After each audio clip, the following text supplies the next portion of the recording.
সামনে বিভিন্ন পৌর নিগমের ভোট। যারা সুযোগ সন্ধানী, যারা তৃণমূল করে খেয়েছে, তৃণমূল করে বেঁচেছে,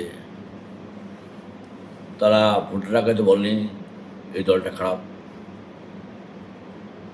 ভোটে তৃণমূল হেরে গেছে, এখন সবাই বলছে ওই দলটা তৃণমূলটা খারাপ। তা হয় কোনো দিন?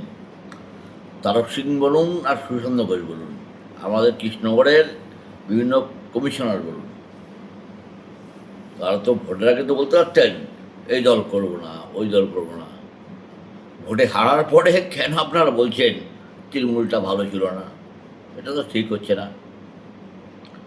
যাই হোক, আগামীতে দেখবে আপনার যে ওয়ার্ডে দাঁড়িয়েছিলেন সেই ওয়ার্ডে আপনাদের কোনো জায়গা নেই, জায়গা নেই।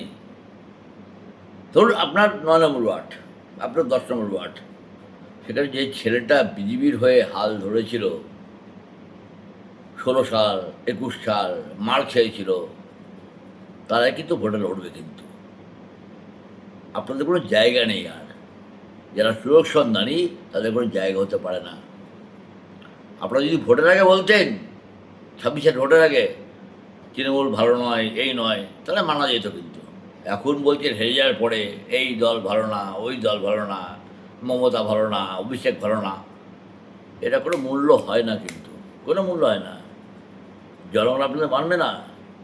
আপনার এলাকায় দাঁড়াবে বিজেপির ছেলে, যে ছেলেটা খেটে লড়েছে, মার খেয়ে লড়েছে, মার খেয়ে বিজেপির পতাকাকে ধরে রেখেছে, তার সেই